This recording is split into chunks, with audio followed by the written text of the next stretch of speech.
கள்ளச்சாராயம் குடித்து உயிரிழந்தவர்களில் 21 பேருக்கு பிரேத பரிசோதனை நிறைவு பெற்றிருக்கிறது என்று அம்மாவட்டத்திற்கு புதிதாக நியமிக்கப்பட்ட ஆட்சியர் பிரசாந்த் செய்தியாளர்களை சந்தித்த போது தெரிவித்திருக்கிறார். மேலும் 7 பேருடைய உடல்கள் அவர்களுடைய உறவினர்களிடம் ஒப்படைக்கப்பட்டிருக்கிறது என்றும் தெரிவித்திருக்கிறார்.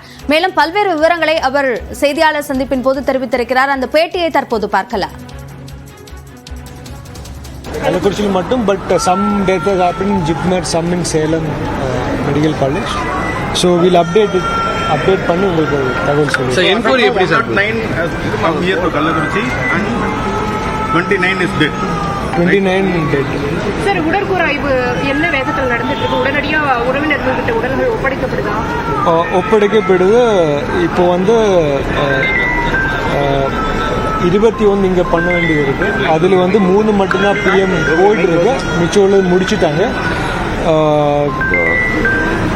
அதில் 7 பேர் ஆல்ரெடி பாடிஸ் ரிசீவ் பண்ணியிருக்கு. அது வாங்கிட்டு இருக்காங்க. அது மாவட்டம் முழுவதும் எவ்வளவு காவலர்கள் பாதுகாப்பு பணியில் ஈடுபட்டிருக்காங்க? அந்த டீட்டெயில் எவ்வளோ இருக்காங்க?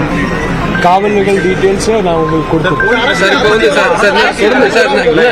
இன்னும் வந்துகிட்டே இருக்காங்க, கிராமத்துலேருந்து வந்துகிட்டே இருக்காங்க. அவங்கள ரிசீவ் பண்றதுக்கு ஆம்புலன்ஸ் மற்ற ஃபெசிலிட்டி என்ன? எல்லா ஃபெசிலிட்டிஸும் இருக்கு. ஆம்புலன்ஸ் லைஃப் சப்போர்ட்ல ஆம்புலன்ஸ் நிறைய கொண்டு வந்துட்டாங்க. அது இல்லாமல் பாடிஸ் எடுக்கிறதுக்கு இந்த ஃபியர்ஸ் வான்ஸும் நிறைய இருக்கு. அறிக்கை உடனடியாக கொடுப்பாங்க. சார் டாக்டர்ஸ் டீம் எவ்வளோ பேர் இருக்காங்க சார்? டாக்டர்ஸ் பேர் அடிஷ்னலாக நிறைய பேர் வந்திருக்காங்க. மற்ற பக்கத்தில் இருக்கிற மெடிக்கல் கல்லூரியில் எல்லாம் டாக்டர்ஸ் வந்திருக்கு. ஸ்பெஷல் டீம் எல்லாருக்குமே ஸ்பெஷல் கேர் கொடுத்துட்டு இருக்கு. என்கொயரி எப்படி இருக்காங்க? எத்தனை இடங்கள்ல இருந்து வரவழைக்கப்பட்டிருக்கு? சேலம், திருச்சி அந்த மாதிரி பக்கத்தில் இருக்கிற மெடிக்கல் காலேஜ்லேருந்து ஸ்பெஷலிஸ்ட் வந்திருக்கு. அது இல்லாமல் அடிஷ்னலாக பிஎம் வேகமாக பண்ணுறதுக்கு ஃபாரன்சிக் சயின்டிஸ்ட் வந்திருக்காங்க. 109 பேர் சிகிச்சைன்னு சொல்றீங்க. இதில் எத்தனை பேர் உடல்நிலை ரொம்ப கவலைக்கிடமான அது டீட்டெயில்ஸ் அது அப்பப்போ மாறிட்டு இருக்கு. இந்த மருத்துவமனையில் ஸ்கேன் வசதி போத வசதிகள் இல்லைன்னு சொல்லி பழைய மருத்துவமனைக்கு எடுத்து வர சொல்றாங்க, அலக்களிக்கிறாங்க, சில விஷயங்கள் சொல்றாங்க. இல்ல ஜெனரலா இப்ப இதை பத்தி மட்டும் பேசுவோம். கள்ளக்குறிச்சி மாவட்ட ஆட்சியர் பிரசாந்த் செய்தியாளர்களை சந்தித்த போது அங்கு பிரேத பரிசோதனை செய்யக்கூடிய எண்ணிக்கை சார்ந்த விவரங்களை பதிவு செய்திருக்கிறார். அது மட்டுமல்லாமல் அண்டை மாவட்டங்களிலிருந்து சிறப்பு மருத்துவர்கள் வரவழைக்கப்பட்டு சிறப்பு கவனம் செலுத்தப்படுகிறது என்றும் தெரிவித்திருக்கிறார்.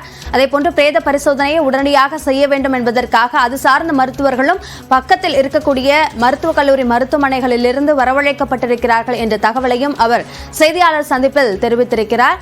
தொடர்ந்து நம்மோடு பேசுவதற்காக செய்தியாளர் செந்தில்குமார் இணைப்பில் இருக்கிறார். அவரோடு பேசலாம். செந்தில்குமார், மொத்தமாக 109 பேர் மருத்துவமனையில் சிகிச்சைக்காக அனுமதிக்கப்பட்டிருக்கிறார்கள் என்ற விவரத்தை மாவட்ட ஆட்சியர் தெரிவித்திருக்கிறார். இதில் மருத்துவர்கள் தரப்புல கவலைக்கிடமாக இருக்கக்கூடியவர்கள் எண்ணிக்கை என்று ஏதேனும் சொல்லியிருக்காங்களா? அபிநயா, கள்ளக்குறிச்சி நகரம் கருணாபுரம் பகுதியில் கடந்த திங்கட்கிழமை இரவு முதல் கள்ளச்சாராயம் அருந்திய 109 பேருக்கும் மேற்பட்டவர்கள் கள்ளக்குறிச்சி அரசு மருத்துவக் கல்லூரி மருத்துவமனை மற்றும் சேலம் மருத்துவக் கல்லூரி மருத்துவமனை, ஜிப்மர் மருத்துவமனை உள்ளிட்ட மருத்துவமனைகளில் சிகிச்சை பெற்று வந்தனர். இவர்களில் இதுவரை 32 பேர் உயிரிழந்துள்ளனர். உயிரிழந்தவர்களின் சடலங்கள் கள்ளக்குறிச்சி முண்டியம்பாக்கம் மற்றும் கள்ளக்குறிச்சி அரசு மருத்துவக் கல்லூரி மருத்துவமனைகளில் உடற்கூறு ஆய்வு இதுவரை 21 பேர் செய்யப்பட்டுள்ளது. மற்றும் இவர்களின் உடல் 7 பேரின் சடலங்கள் உறவினரிடம் ஒப்படைக்கப்பட்டுள்ளதாகவும் மாவட்ட ஆட்சியர் கூறினார். அதேபோல் பாதிக்கப்பட்டவர்களின் எண்ணிக்கை சுற்றுப்புற கிராமங்களில் இருந்து அதிகரித்துக் கொண்டிருப்பதால் அவர்களை கொண்டு வருவதற்கான அவசர ஊர்திகளும் அதேபோல் இறந்தவர்களை ஒப்படைப்பதற்கான அமரர் ஊர்திகளும் போதுமான அளவிற்கு தயார் நிலையில் செய்து வைக்கப்பட்டுள்ளதாகவும் போதிய அளவு மருத்துவர்களை அண்டை மாவட்டங்களில் இருந்து வரவழைக்கப்பட்டுள்ளதாகவும் மாவட்ட ஆட்சியர் பிரசாந்த் தெரிவித்துள்ளார். அபிநயா, பிரேத பரிசோதனை அறிக்கை எப்போ கிடைக்கும் என்ற விவரம் வெளியாக இருக்கா? இது குறித்து நமது செய்தியாளர்கள் எழுப்பிய கேள்விக்கு விரைவில் நாங்கள் அறிக்கையை அரசுக்கு சமர்ப்பிப்போம் என்று மாவட்ட ஆட்சியர் தெரிவித்தார். அபிநயா, விசாரணை எந்த அளவுல சென்று கொண்டிருக்கிறது? இப்ப சிபிசிஐடியினுடைய விசாரணைக்கு மாற்றப்பட்டிருக்கிறது. அவர்கள் இது சார்ந்த இந்த விவகாரம் தொடர்பான விசாரணையை தொடங்கி இருக்காங்களா? தற்பொழுது சிபிசிஐடி டிஎஸ்பி கோமதி தலைமையில் விசாரணை குழு அமைக்கப்பட்டுள்ளது. விசாரணை சிபிசிஐடிக்கு மாற்றப்பட்டுள்ளது. தற்பொழுது இன்று காலை ஒருவரை மேலும் அந்த பகுதியில் இருந்து 2 பேரை கைது செய்துள்ள நிலையில் இன்று காலை ஜீவா என்ற ஒருவரை பிடித்து விசாரணை மேற்கொண்டு வருகின்றனர். மேலும் சம்பவ இடத்திற்கும் இது குறித்த விற்பனை, கள்ளச்சாராய விற்பனை எங்கிருந்து கொண்டு வரப்பட்டது, அதேபோல் மெத்தனால் கலக்கக்கூடிய விஷப்பொருள் எங்கிருந்து கடத்தி வரப்பட்டது என்ற பல்வேறு கோணத்தில் சிபிசிஐடி விசாரணையை துவக்கியுள்ளனர். அபிநயா. செந்தில்குமார் இணைப்பிலே இருங்க. சேலத்திலிருந்து நம்முடைய செய்தியாளர் திருமலை இணைப்பில் இருக்கிறார், அவரோடு பேசலாம்.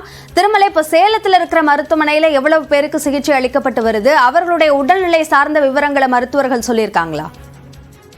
அபிநயா, கள்ளச்சாராயம் குறித்து, அதாவது கள்ளக்குறிச்சியில் கள்ளச்சாராயம் குறித்து பல பேருக்கு தலைவலி, வயிறு எரிச்சல் பாதிக்கப்பட்டு கள்ளக்குறிச்சி அரசு மருத்துவமனை, விழுப்புரம், புதுச்சேரி, சேலம் உள்ளிட்ட மருத்துவமனைகளில் சுமார் 100க்கும் மேற்பட்டோர் அனுமதிக்கப்பட்டிருக்கின்றனர்.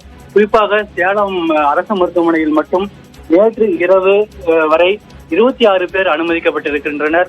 இந்த நிலையில் ஏற்கனவே நேற்று இரவு அனுமதிக்கப்பட்டவர்களில் 3 பேர் உயிரிழந்தனர், சிகிச்சை பலனின்றி உயிரிழந்தனர். இந்த நிலையில் இன்று காலை 5 பேர் உயிரிழந்திருக்கின்றனர்.